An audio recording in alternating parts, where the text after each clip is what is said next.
Good evening. You're listening live to the Extreme Movie Show. I'm your host, Rob, broadcasting to you from the Pinos Palace just west of Orlando, Florida, in the Extreme Studios. And actually, RDV from the Great Midwest joining me tonight knows I'm actually outside while Max and Daisy, my German Shepherd, Czechoslovakian Shorthead, non-working line breeds of German Shepherds are out, running around patrolling the grounds of the 5-acre palatial estate here by a tiny lake, keeping us safe because RDV, like last week on Tuesday, there's a giant configuration here.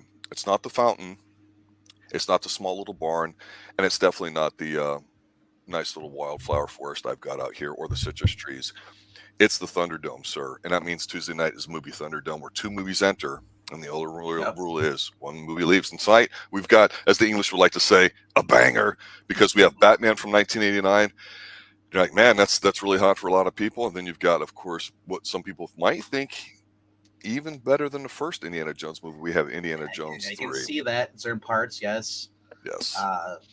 definitely agree that 1 and 3 are better than 2. No doubt. Uh, Amen, brother. yes, Jack Nicholson as the Joker, Michael Keaton as the Batman, uh, Billy Hayes. I think was Billy Hayes? His name is. He was Harvey Dent in this movie. I can't remember what his last name is. I think it is. It's on sounds familiar, but anyway, uh, fantastic movie set in Gotham, 1950s setting.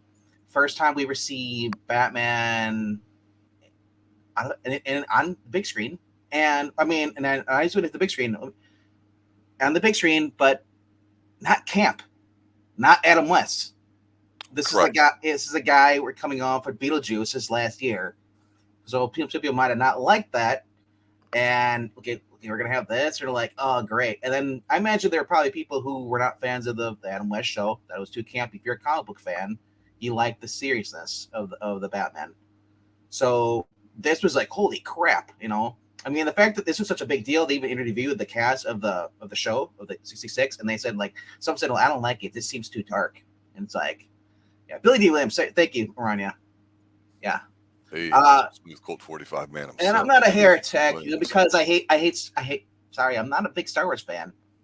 I'm not either. And Billy D. Williams is a minor character to me. Sorry, he's not no Carl. He ain't no Carl Weathers. You know? Man, you're swinging tonight, sir. You've got you're bringing it. I like it. Yeah. So such a big deal. The villain being Jack Nicholson. Jack Nicholson playing like a comic book character.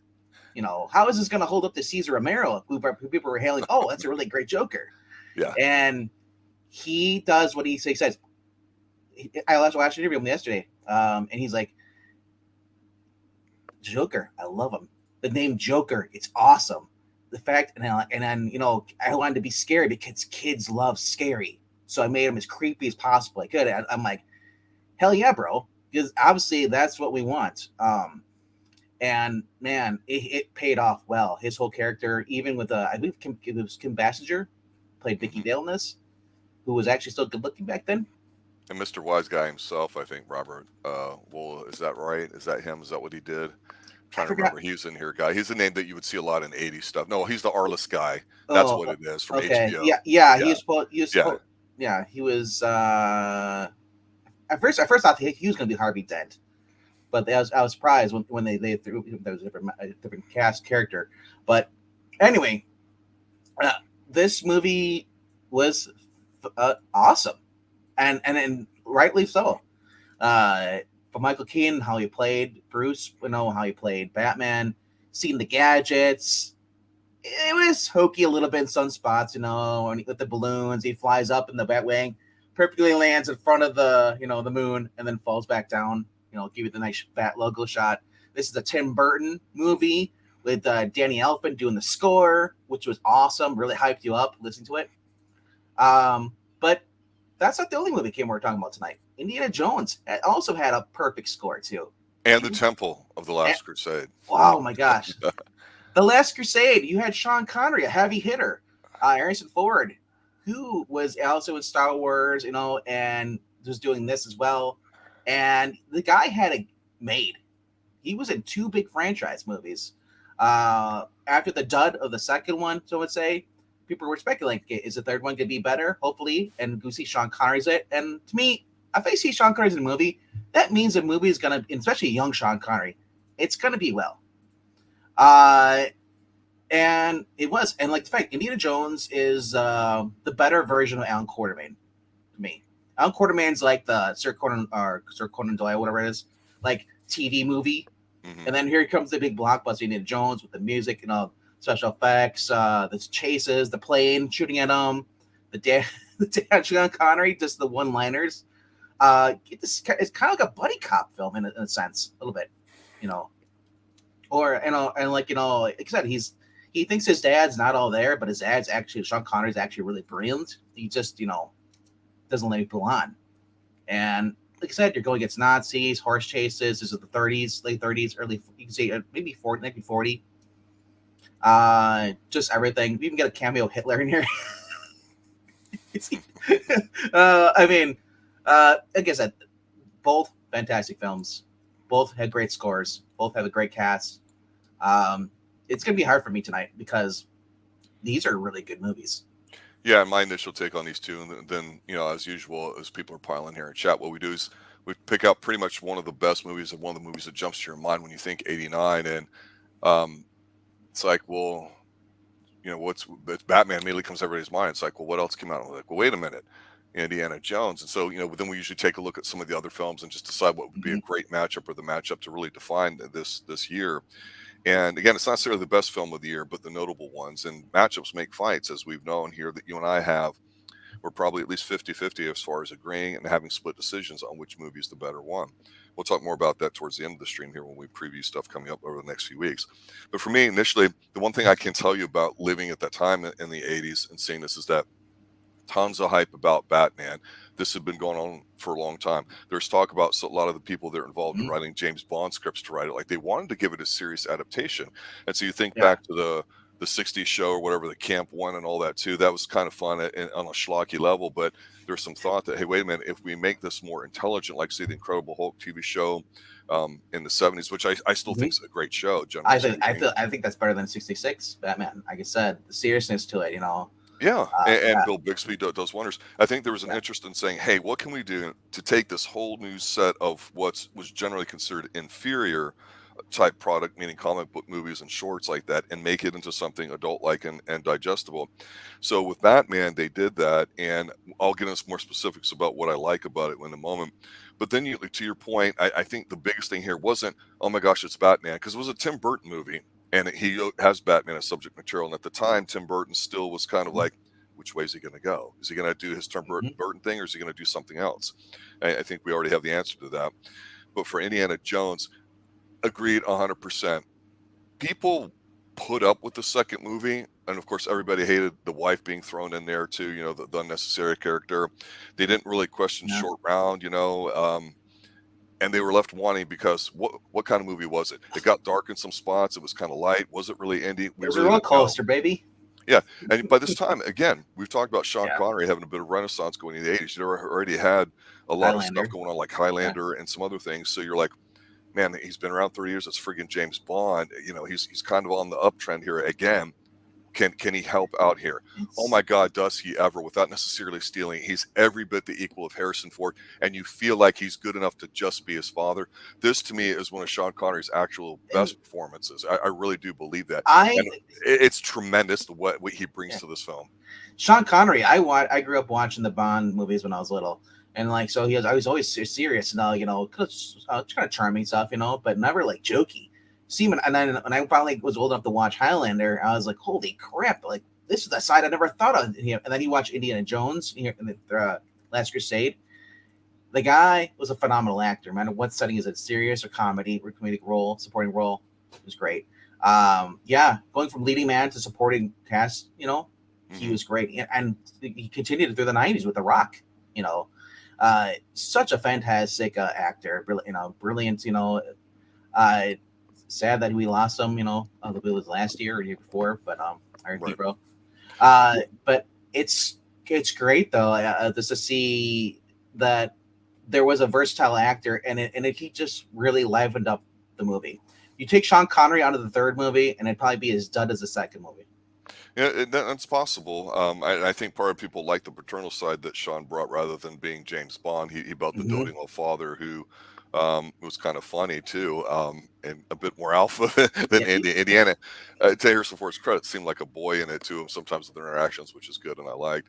Let's start over with Batman. I'd like to go first because this is Hmm. the type of movie I would like the least out of these two because I'm generally not into comic book movies and all that. I Yes. love fantasy, love action, love all sorts of stuff, but comic book stuff, I just feel like that generally speaking, the adult treatment is what's required, and not necessarily dark, but more serious, like a Blade kind of thing. It really can do some source material a lot of justice.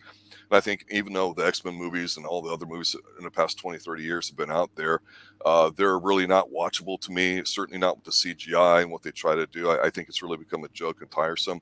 And I'm not knocking anybody if they like it. So it may come across, obviously, as we all have our preferences, that I'm automatically going to demote this movie because it's not the type of material I like. Furthest thing from the truth.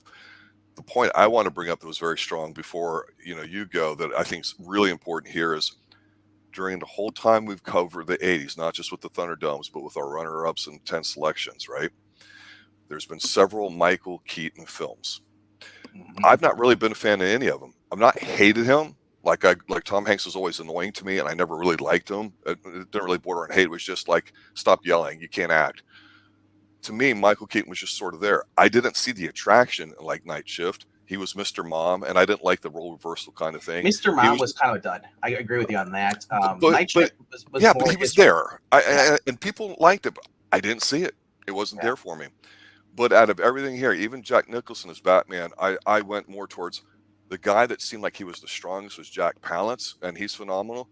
But to me, Michael Keaton is the reason this movie's good, not Tim Burton, not the fact that they go dark or anything else with it. Hmm. It's solely around him. And I went, huh, motherfucker, it took me about 10 years ago. Okay, Keaton's got something here. And it was weird because it was totally unexpected for me to go, Yeah. this guy, Mr. Mom, Mr. Whatever, kind of half goofball that's kind of quiet, no charisma guy. He's fucking Batman. He brought believability to it, and I know some people argue he's still the best Batman of all time, and I think that's still a strong argument. And I'm certainly no guy wanting to bash it. I saw the trilogy one here and all that. A lot of stuff's overrated in these movies, and I appreciate Christian Bale doing what he does, but he's really just playing Christian Bale. Keaton nailed it in here, and Yeah. I think that's the strongest thing about this entire movie over the music, the story, whatever you want to call it. It's him, and there's nothing even close to his performance as far as what makes this movie good. It's the best thing about it. It stuck out in my mind. Holy shit, this guy did something. Even if it's a one time only, and he got lucky, I don't care. It's that good. Yeah. We're getting pushback in Mr. Mom from Eric Breen. Apparently, It was great crap, Eric. I admit that. I wouldn't say it's bad. I would just say it just wasn't. It just didn't interest me. That's all. I watched it. The whole the mom wanted to go to work. He lost his job, and like it's kind of like I was like, okay, um, okay, this is like three dads and a baby. So if you only have one dad and he's got two kids, and he's trying to figure out how to be a mom. I don't know. Like I said, if that would have been made today, he'd been like, "I'll happily stay at home, honey." Well, she goes Yeah. with the guy. I mean, it was okay movie for the '80s, but I don't Yeah. I don't think it's holds up today. But Keaton, though, the way you're right, the way he acts in this, is like especially when he's Bruce Wayne, is very very serious, and it's different to see him, like I said, from being the comedic roles into a more serious role. The only time you get to see like any kind of comedic thing, and it's not really comedic, it's a situational thing, is when the Joker basically enters the building, and then he's like, "Hey, you want to go nuts? Because let's go nuts, what?" And then he shoots him. But before he put the cookie pan, or whatever you call it, in, to stop the bullets. Hmm. Which, I mean, for a comic book nerd, it's like he got shot in the chest. It's like, how is he still alive? And then it's like it's just kind of weird though. Anyway, but like I said, the suit looked good, very rubbery, and then like the more I learn about this movie, the more it's like I feel bad for Keaton, because Keaton could not move in that whatsoever, that suit.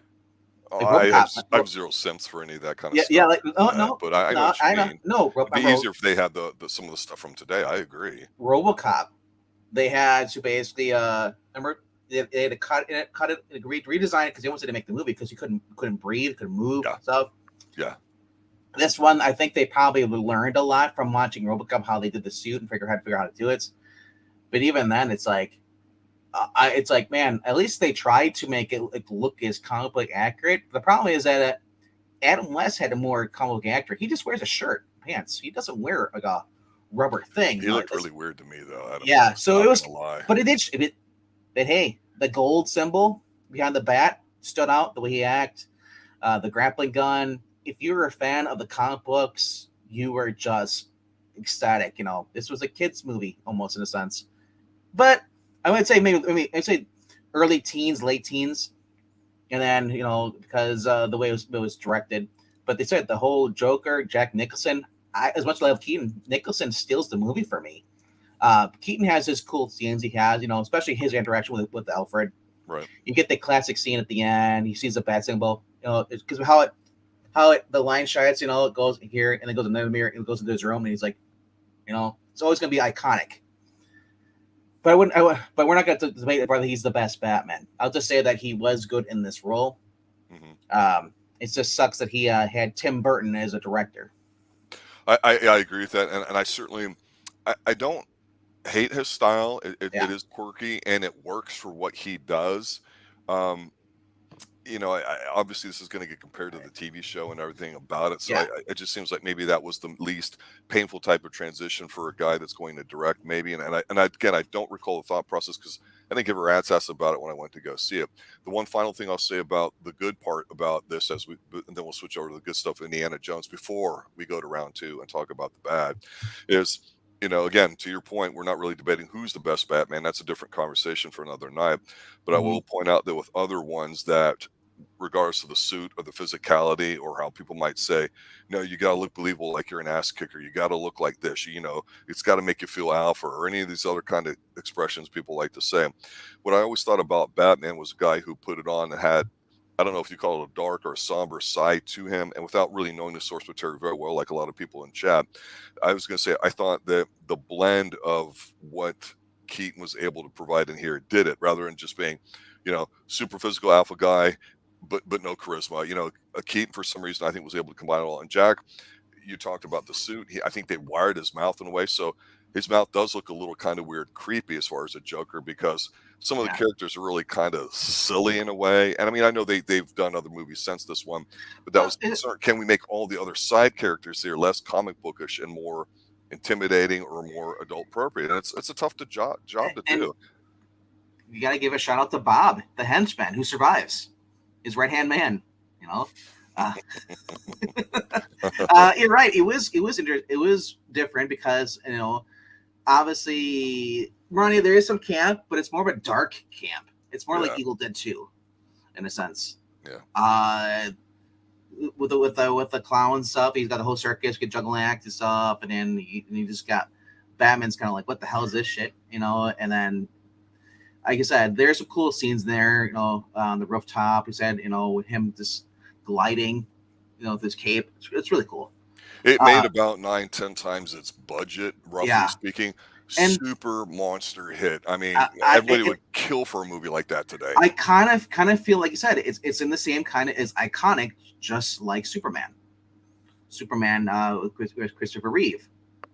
Those will always be looked as the two movies you want to base off of, or at least learn from. Take the good with the bad. And as far as we're talking about the bad, to me, it was. Hold the bad. Let's do good, bad. Okay. Yeah, well, so Indiana Jones. Let's go with the Indiana good. Jones, good. Like I said, the dialogue, the tank scene where he's being chased and all, and they're like, and they think that Indy's dead, and you're like, oh my boy, my sweet boy, and he's like, and he gets up and walks behind him. He's looking over. It's like, what are you looking at? Like the subtle humor. We're in the castle at the beginning with the Nazis, and he's like, and there's the room that spins, the wall, and they're trying to go there, and I'm like, oh crap, spin again. The Germans are firing at the wall. The hot blonde, she's trying to seduce Indy. And he's like, really? You couldn't tell she's a Nazi? Bro. he's like, and Indy, you got was it dirty double or double. You know, Sloppy seconds. sloppy seconds. He's like, Yes. son, he's trying to be a gentleman about it and a father, Yeah. because he doesn't really know. It's like, just a ship in the night sort of thing and all that. And he's like, Dad, and he realizes that he slept with her too. Yeah. No, but that's what I mean. Connery's able to pull those things off, just like when they're on the beach and he just starts clucking at the birds and all that, and everyone's kind of in the theater like, what the hell? And then they realize, oh yeah, he's Yep. actually smart, even though he's not a crazy old man. And then actually he summons it there at the minute on two scenes here. One where they're getting ready to go somewhere, and I think India says something like "God damn it" or "Jesus Christ" or what that. He uses the Lord's name in vain, and then and Senior slaps him and gets serious for a moment about there's things bigger than just whatever and all that. And I'm like, man, that's just in those little moments you forget that this is a guy that's fucking James Bond, right? I mean, he's the man. And also, too, again, you mentioned at the beginning how he doesn't overpower. He just adds a lot. I wanted to ask you specifically because a lot of people go back to this, but the whole opening sequence of him being a kid and giving a whole nother little view on it at the beginning, River Phoenix, I think, was the one. Yeah, River Phoenix. What did you think of the whole opening? I thought he nailed it.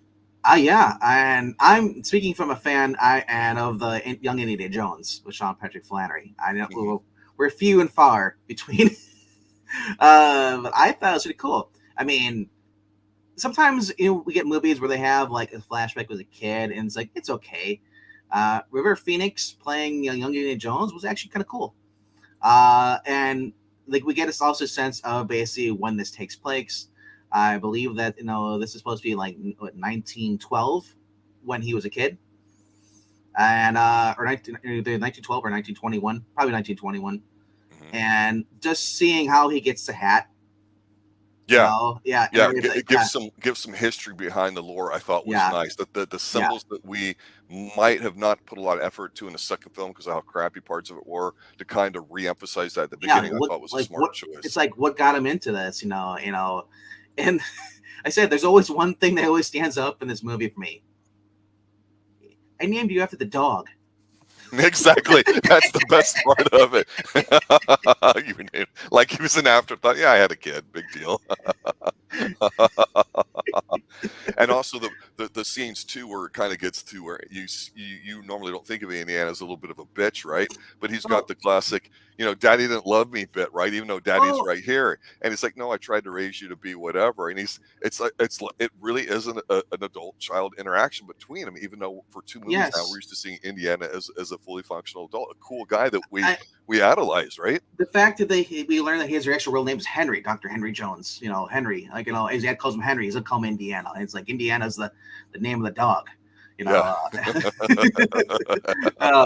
like I said, I like that, man. And of course, because of this, the popular these movies were, Marvel started adapting it, and then I believe it's Dark Horse then too started making their own Indiana Jones things, continuing this stuff. And honestly, this is a character that should still be having his own comic books coming out today, or at least something, or at least paper novels, paperback novels for people to read, because this is fun. This is my era. I love between the late 30s going into World War II, the culture differences, with the war breaking up. There's so many different stories you can write, that take place during this time frame.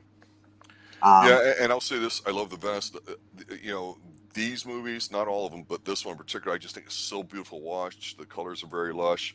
I love everything that they do. On scenes here, incredible to me. It's just it's aged very well. I mean, you watch it now, you don't have to really know what the time of the year it is and all that. You don't go, oh look, they're wearing 70s clothes, they're playing funk guitar, so it's from the 70s, right? That's just this is one you could put in the vault. And again, later on we'll probably argue which is the best Indiana Jones movie. This one. Definitely. I mean, that's really, really powerful there too. Ryan's talking about how it was the name of Lucas's dog. I'm like, yeah, I can get that. But yeah, true. Harrison Ford, God, he was so big and he blew up. I mean, God, he just did Frantic, which was a very solid hit. Witness a couple years before that. This is, of course, and he still kept going in the 90s. This guy was legitimate God tier status at the time. And yeah, I mean, who else? And let's not forget that I want to mention that and Professor Pixel, the young 20-something guy, part of his alpha male programming is to have him watch all the James Bond in orders. And we just did A View to a Kill, and we actually Thursday we're going to be dropping our review pre-recorded of ranking the Roger Moore films from worst to best for each of us, what we think, and talking about them. One of the things he had mentioned too, talking about some of the stuff with James Bond, was the differences between what he saw and all that. So you can have a conversation about this all day. I just think though, 1983 there was another James Bond movie that's a legitimate James Bond movie that's a remake of Thunderball that he's in, and I had always kind of left on a sour note with him at this point when this movie came out, Indiana Jones, because he did Diamonds Are Forever. You could tell he mailed it in, and he can do James Bond in his sleep. But then when he did the remake of Thunderball, Never Say Never Again, which is a great theme song, it's interesting, and we're going to have to fit that in at some point. So he did several things, not just one or two little spot fests. And so yeah, James Bond is his dad. Who else can you get? You bring up Diamonds Are Forever, and has kind of like a bad performance, but then you see him like Entrapment later in the 90s, and then you see him in The Rock. It's like, where was this Connery? Overall, like I said, a lot of cool scenes in both movies. Let's get down to round two. This is the round where we talk about the bad stuff. You go ahead and go first with Batman. What's wrong with Batman? I'm gonna say this. I think there was a little bit too much camp with Batman's giving smiling or giving the thumbs up. Right. I don't need that. I don't need Batman smiling. If you're gonna do a comic book movie, don't try to make it campy. It's too much. I mean, there was some camp in here, but I love the fact it was subtle. Joker was just plain crazy evil. Of course, Marty, you could say he's being campy. Well, that's kind of the character the Joker is. When I say Batman 66 was campy, I mean every single villain was like the Joker. Were all kooky, campy, just kind of like hokey. And this was I love the fact that the Joker was more serious. The ending is what ruins Batman for me. Killing the Joker. How so? Explain. Killing the Joker, making sure they can't use him anymore. Having Batman basically grapple his leg and then tie it to the gargoyle, even though he's in a helicopter. Batman knew he was going to die. There's no way he knew there's a chance he's going to die, and that makes Batman a murderer in this sense. Because he doesn't want the Joker to get away. If you let the Joker get away, he could go after him the next day. Instead, he tied him to the gargoyle, and this became like a fetish with Tim Burton killing off Batman villains. Because we'll see it in the second one with Penguin. Same with Max. Let me ask you this, because I think you're bringing up a good point here. I know over on the other channel that you're with, the Geeky Puppet Show, where you guys do ratings of new stuff and reviews of old and new stuff, comic book wise and all that. I don't know what you may have covered in terms of Batman, and again, I don't know the source history to it. I do know that there's a lot of additional things this movie left out, like to Marnia's point earlier in there about how people are having secret girlfriends and scars and how you get stuff. So and there's some license you have to take away with it. But was Batman originally a guy that killed? No. Oh well, and you go back in the early 30s when they first started off. Batman was using guns. Then it was Neil Adams. I think it was Neil Adams and Ronnie can correct me on this. It was Neil Adams and Denny O'Neil decided the Batman should not use guns whatsoever. When they brought up the series, because Batman was started using he basically became Batman 66 in the comic books. I forgot who decided that we weren't going to use guns anymore. But when they made him serious again with Denny O'Neil in the 70s, and Neil Adams, he wasn't using guns. There was hardly any camp. But Batman, he said, I understand this is supposed to be the polar opposite. Batman's always supposed to be the polar opposite of Superman. Superman's the light. Batman's works at nighttime. He's the darkness. But the one thing they both have in common is they don't kill. Because I think I remember the 1940. Thank you, Robin. But I'm not sure. So to me, I don't know if the end triggers me as much as it does you, but it was an interesting choice because I thought immediately too. Yeah, he just wants to kill him off for the sake of killing him off, because then that makes it different. It makes it dark and deep and old, not just the way I directed and the music and everything else. And I thought I thought, like a lot of other scenes in this movie, I felt like some things were just kind of forced, and it's tough because you get Jack Palance in there, and to me, he's a heavyweight. And I know people lampoon the way he walks or talks, but if you see him in Shane, you see him in older stuff, you see him in a few things, it's fine. By the time he got to the 80s and you're watching him, and he's got another breath of fresh air into him while he's doing stuff, everyone knew he was playing on what he did before, and that was the gimmick, right? Him going out there with Billy Crystal and doing the push-ups and all that stuff.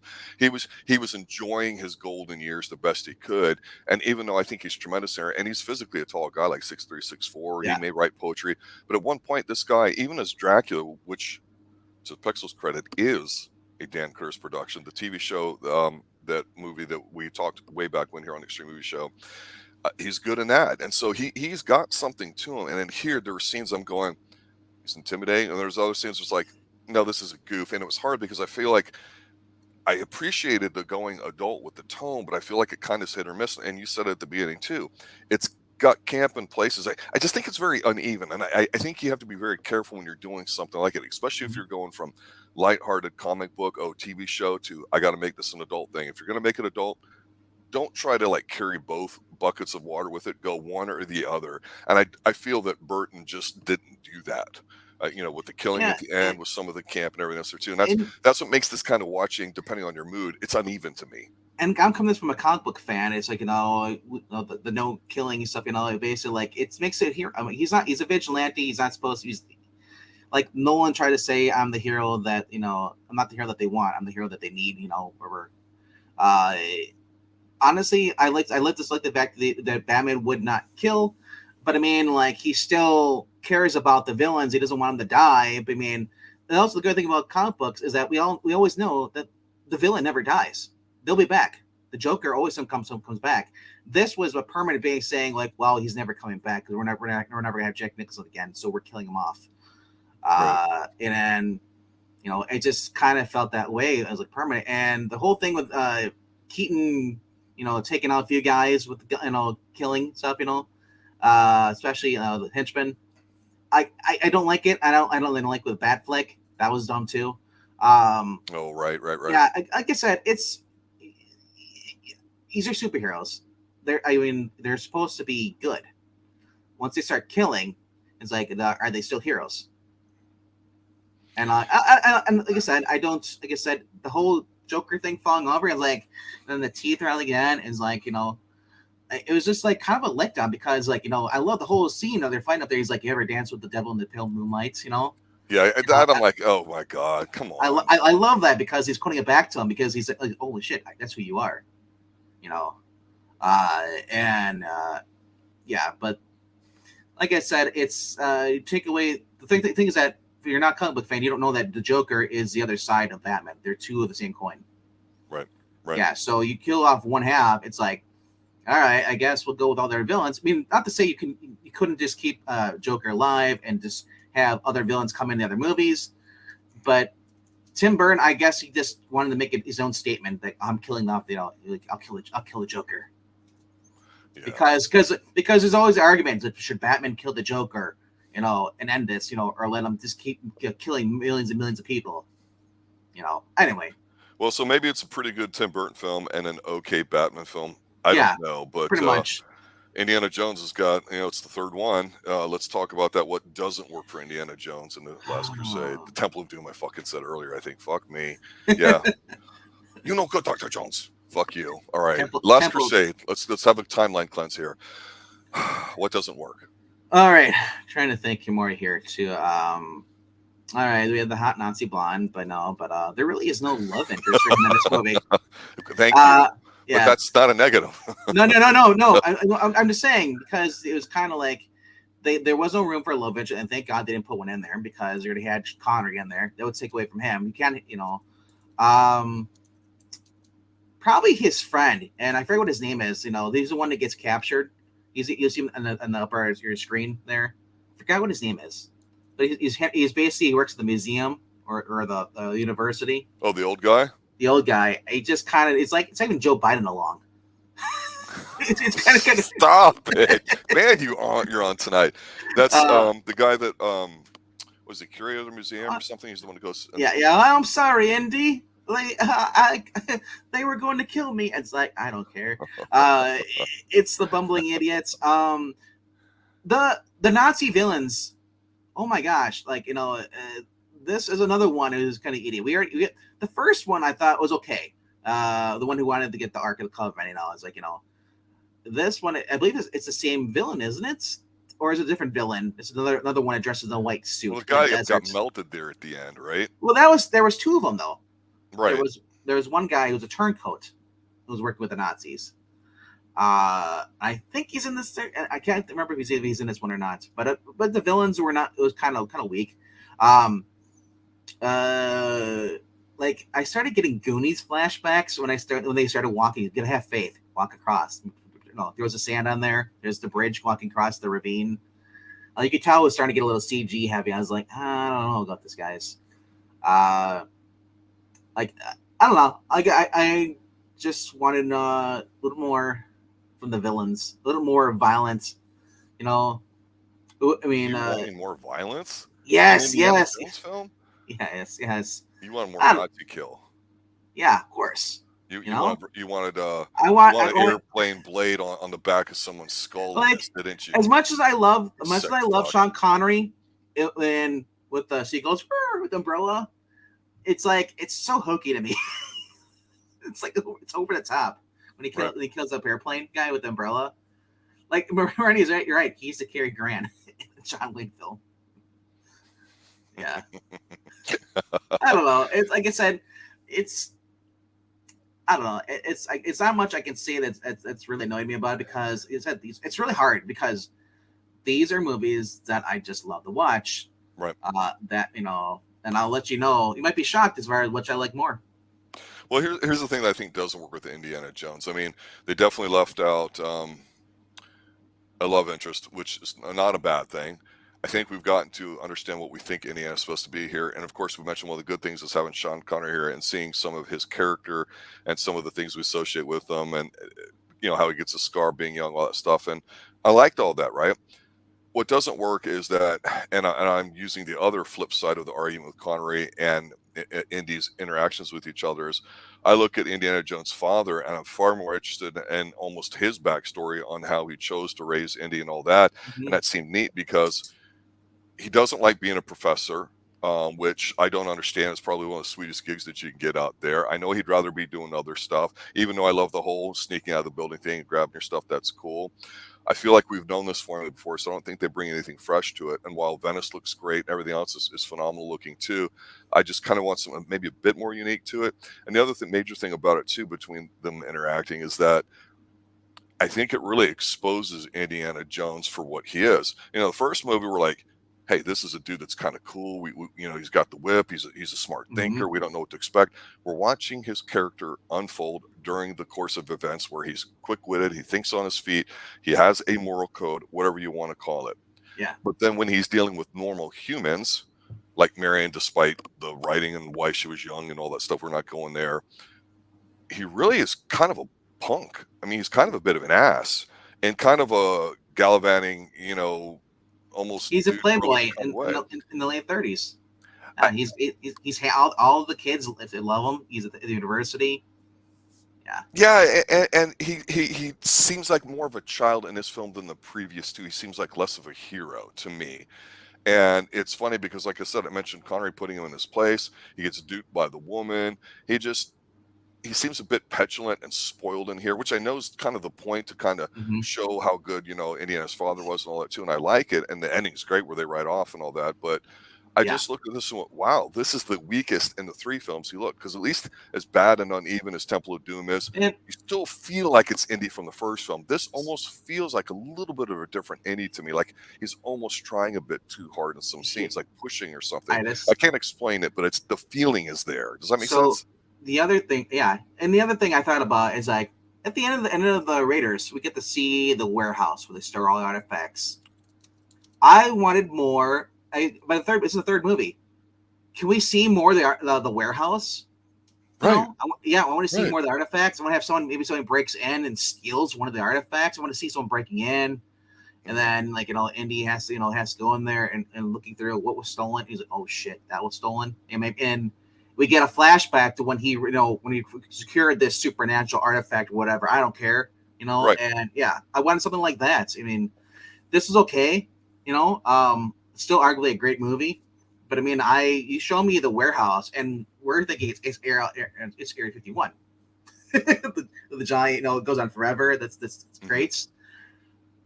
I wanted more of that, And it's sad that we're wanting everything more about the world that they've built up to this point. Yeah. Because we know we're not going to get more of Connery as the father, and that's a negative when it's taking the focus off of who Indy is.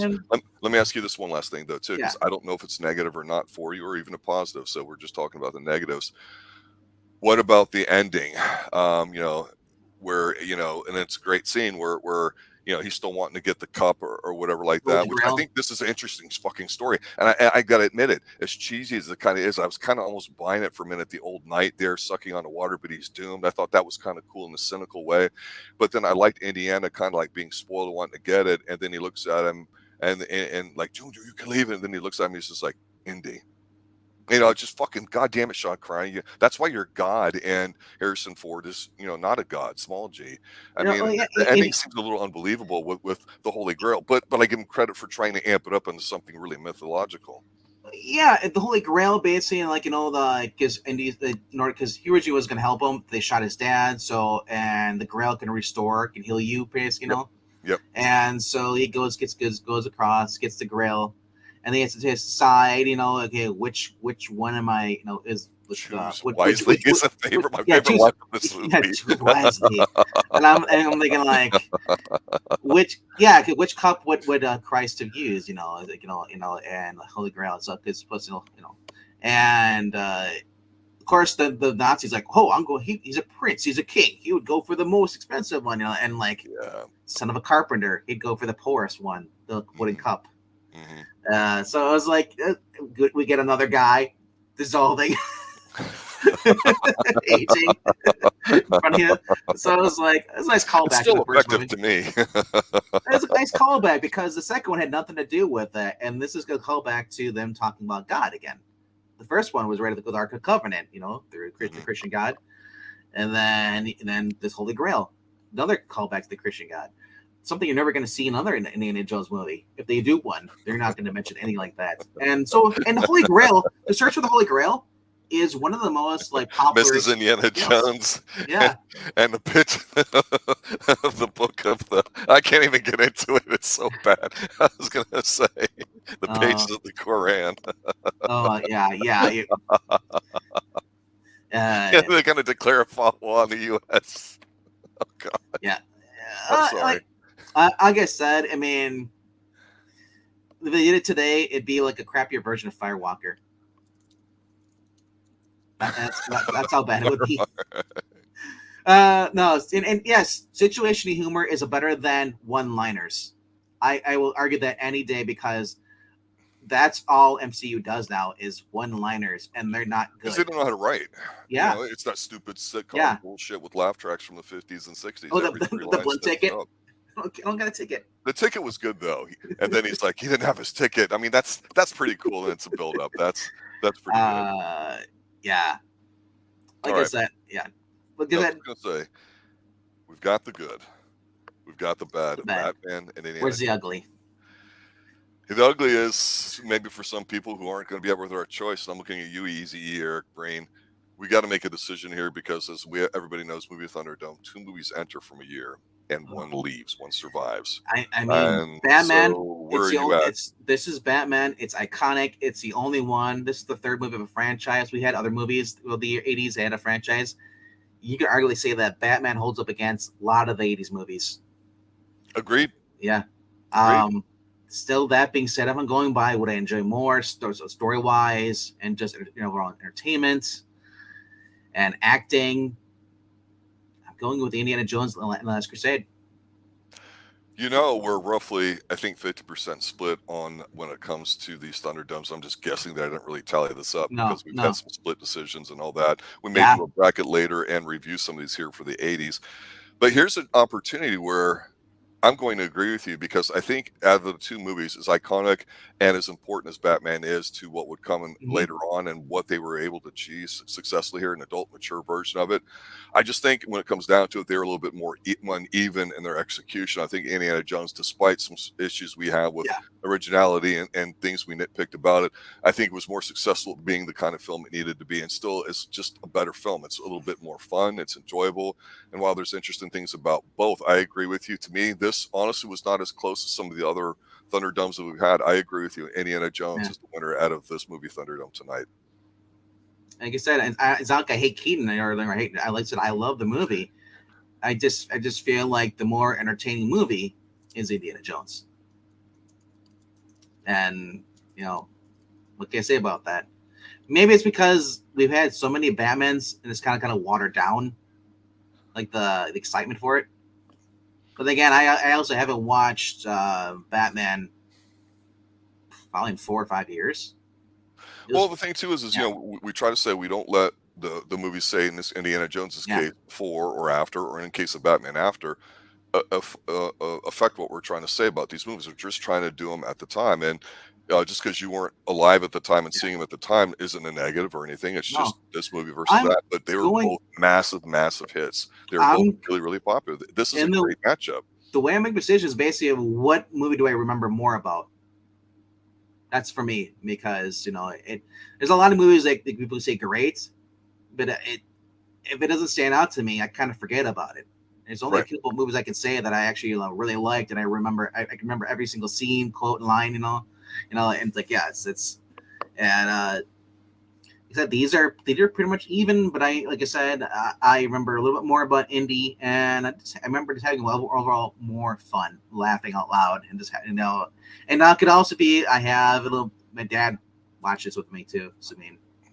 That's the thing too. You can watch Batman and enjoy it and have fun with it. I think that's true. The memory thing's interesting. A lot of times people, regardless of how good or bad the film is, the emotional experience they have while viewing it, whether it's in the theater, at home, or like in your case, with your dad or family and all that, I think obviously can affect what it is, especially if it's late at night and it's a midnight movie. Well, Evil Dead's automatically better just because it's a midnight film rather than if you see it at noon, right? It's just that's how it goes. But Indiana, the audience, I think, liked a lot better. I think in Batman, the fans were more serious and were watching it while they enjoyed it. This is a movie that people came out and criticized, not right or wrong, but they analyzed it. Well, they got this right about Batman. They got this wrong. It's like, well, did you fucking like it? Did you enjoy it? And it seemed like even ever since then, we've been arguing since '89 about Batman films, and it's going on to this day. Indiana Jones people went over and went, wow, that was really a lot of fun. Boy, I'm glad it wasn't just like the second one. And so who knew this would be one of the best indie films and really the last good one. Yeah, as I said, I watched a lot of Connery films growing up. My dad was really into Sean Connery as far as the movie stuff, and Indiana Jones laughed. I'd hear him in the other room. He like, what are you watching? He's like, oh, he's watching Indiana Jones. Connery. He just cracked up every single time. He thought it was hilarious. Because my dad was a guy who would scream at the TV when the football game was going wrong, or he'd cheer real loud, and he laughed out loud. Like that was he just was a big kid, I heard. And like I said, individual, a big personality. I wouldn't have watched Bond if it wasn't for my dad. My dad was collecting all the VHSs, the box set stuff. Connery was his favorite. He liked Brosnan, but Connery was his Bond. So. Yeah, so again, we'll be releasing Thursday our Roger Moore Bond review, some Roger Tainment for you fans out there. Then obviously we're going to do the going in order. We're going to continue with the two Timothy Daltons before getting into the Brosnan ones, which I have a healthy more respect for Brosnan as I've aged than initially what I had, especially having to have to suffer through the Craig films with Professor Pixel, but I don't want to spoil that. Real quickly, I want to say to anybody who might watch the chat, if you have ideas for top 10s for the movie stuff, especially 80 stuff, because we're talking about what we do after the top 10s here, and we're thinking maybe like go by actor, like obviously, but they have to be in the 80s, like Arnold, Stallone, Chuck Norris, all had a bunch of movies. They had at least about 10 or more movies in there, so we might do over those. They'll give us like 3 weeks entertainment. We might even do some Thunderdomes, Chuck Norris versus Chuck Norris movies, Stallone versus Stallone. Arnold versus Arnold. So if you have any ideas, let us know down in the comment section below or in the chat right now. Just we know what you guys are looking forward to. or if it's 10 best scenes out of a particular movie or lines or something. Sure. Yeah, we're experimenting a little bit. We wanted to kind of go back to our roots with the 80s here and do this for a while, which we enjoy. That doesn't mean we won't go into others. We're certainly not lacking for ideas what we want to do, but the engagement has been up. We've had more people subbing and subscribing. I've been getting notes and some emails here and there, which is really cool. So we like that. So we're just letting it be a little bit more freeform here too for the audience part to it, because man, again, RDV, this time goes so fast when we talk about movies, especially the 80s, the good, the bad, the ugly, everything about it. So we like to keep that. We like to say we're 80s based because I grew up in the 80s, but you're a 90s guy and Pixel's the aughts or whatever the hell he is. That child mind of his. So again, 3 generations of viewing, despite the fact we're dead to certain people in the audience, they have the ability to still type. That's great. Well, Batman, easy choice, says Eric. Yeah, we know where he stands. I'm glad he's making a commitment on one side. Well, I mean, Eric is the undead, so he's kind of dead to us too. So, well, I'll leave that for you guys to fight on your own. Anything you need to plug tonight, sir? Just what we do every Tuesday night, Pinky. Well, we talk about the comic books over on the Geeky Puppet Show. You can follow the little @ right there, at Geeky Puppet Show. And we'll be on YouTube. And yes, the top 5 books that Zach and I will be looking forward to this week. So if you guys like that, subscribe over there. Subscribe here. Click like everywhere. Leave comments. Watch, especially this channel here. We can't stress enough. We need you guys. We love the subs. We love that. But we need the watch time. We're sitting at only 500 hours of watch time in the last year. We're really trying to get this channel going so we can get monetized. And like I said, once the money starts flowing in here a little bit, from ad revenue, we'll start putting a lot more effort into this channel. More, it definitely. Come on here and refresh it. Yeah, and like you said, like this channel really needs the love, and we appreciate everybody who does show up and those who are watching the replay. You guys are awesome, and thank you very much for watching us tonight. 2 final things from me, RDV. One, just to reiterate, some of you out there, we trust your opinions on stuff, especially people who've been here since the beginning. If there's any other channels that you think would like to participate or have us come on board to talk movies or cross promote and all that, drop us a line privately. We'll see what's going on with that. We've had 1 or 2 people join it, but we've had some issues with why and all that too without getting into it. So again, you guys know what we're about and all that too. So you guys' opinion, we do value. And the last thing, RDV. I changed my alias tonight to Rob Palmer. Do you know what that reference is there? I bet Easy Eric Breen should know. Tell me the news. This would be Emerson, Lake and Palmer, the greatest 3-piece band of all time. See, I was thinking you had a bad case. Still, you turn me on. You guys, okay. Well, I'm just gonna say right now, we gotta go because Rob's gonna sneak Sally through the alley. Eric, I know you know all about ELP. Eric, don't let me down, even though that's ELO. Stop being right, and I'll watch more. Well, we're right for all that. That would be the jam, sir. That would be the jam, sir. Tremendous. I just was in awe listening to him. Either I fixed my speakers and said, "Oh, let's go talk about Indiana Jones versus Batman," but let's have some Emerson, Lake and Palmer playing in the background. Guys, have a good night. Thanks for watching, listening, getting the word out about us, and spending time with us. First and foremost, stay extreme. Later, guys.